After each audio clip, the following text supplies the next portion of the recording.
Have you ever wondered if God is trying to speak to you amidst the struggles you're facing? Perhaps, in the midst of everything you're going through, with so many challenges and unanswered questions, He's calling, but you haven't noticed yet.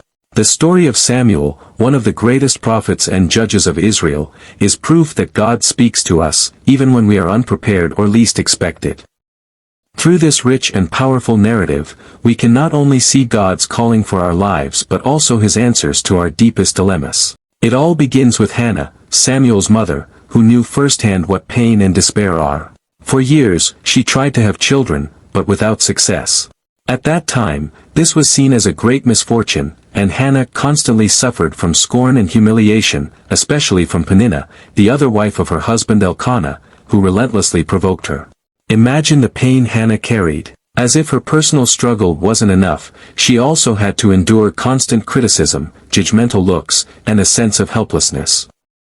How many of us have felt like this, surrounded by problems and people who seem to want to bring us down even more? If you're going through something similar, know that Hannah went through it too and found a way out. And that way out didn't come from an obvious place but directly from God. In her desperation, Hannah did something that changed the course of her life. She took her pain directly to God. During a visit to the temple, Hannah prayed with all her soul, pouring out her tears before the Lord. She made a sincere promise, saying, "Lord Almighty, if you will only look on your servant's misery and give her a son, then I will give him to the Lord for all the days of his life." Notice that Hannah didn't ask for a child just for herself, but to glorify God with his life. And this teaches us something profound.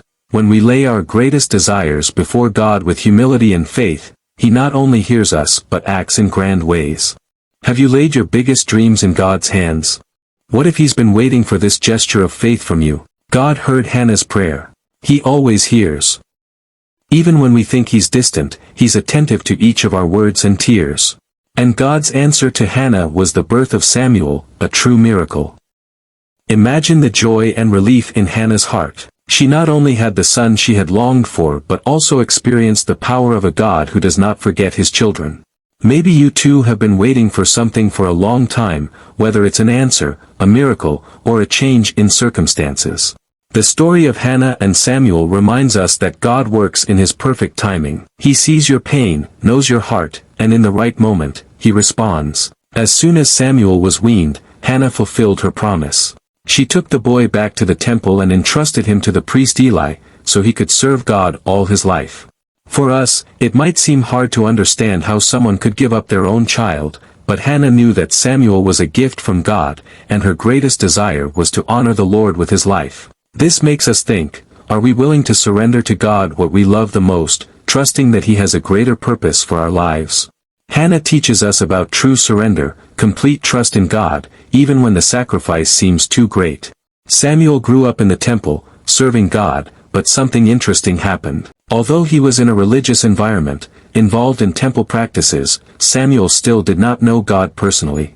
This makes us reflect on how often we are involved in religious activities, surrounded by spiritual practices, but still lack an intimate relationship with God. Are we truly hearing His voice?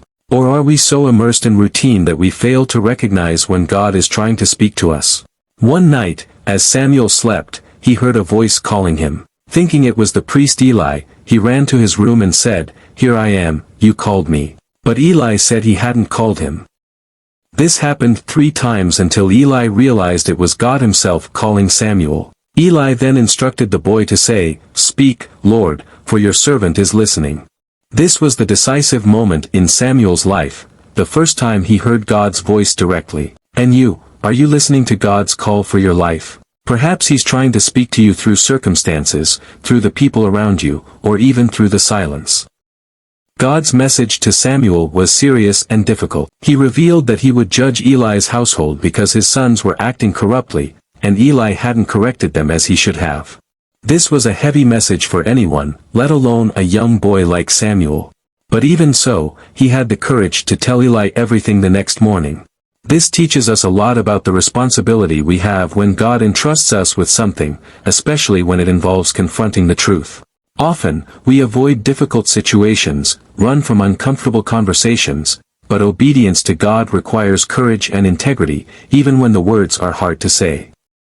From that moment, Samuel became a respected prophet throughout Israel. He was recognized by everyone as a man who listened to and spoke for God. And God was with him every step of the way, ensuring that his words never fell to the ground. Samuel lived during a transitional period in Israel's history, being the last judge and the one who anointed the first kings of God's people. And in every decision, in every step, Samuel sought God's direction, serving as an example of faithfulness and total dependence on the Lord. What impresses me most about Samuel's story is his readiness to listen and obey. From the beginning, he showed a genuine willingness to follow God's will, even when it involved great challenges. And this makes us think, how have we responded to God's call in our lives? Are we listening to his voice attentively, or are we allowing the distractions of daily life to keep us from recognizing when he speaks? Samuel's story teaches us that when we are open and willing, God can do great things through us. So, I ask you, is God trying to speak to you today? Does he have a greater purpose for your life, but you haven't realized it yet? Maybe, like Samuel, you're hearing God's voice but haven't fully recognized it. Don't let the worries of the world drown out God's call. He is speaking. He is waiting.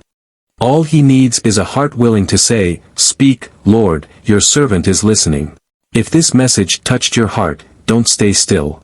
Now is the time to act. Share this video with someone who needs to hear this word. Leave in the comments how God has been speaking to you, or how you've been seeking to hear his voice. And if you haven't done so yet, subscribe to the channel to continue following this incredible journey through the stories of the Bible. We're just getting started, and I'm sure God has much more to reveal to you. Remember, God is always speaking. The question is, are we listening? May you have the courage to say, like Samuel, "Speak, Lord, your servant is listening." Thank you so much for watching. May God richly bless you, and until the next video, where we'll continue diving into the wonders of God's Word and discovering how these stories can transform our lives. And don't forget, share, comment, and join us for the next story, which promises to be even more impactful. And to conclude, remember this phrase: when God speaks, the people who listen are transformed, and our lives are never the same. May this truth become a reality in your life. See you next time.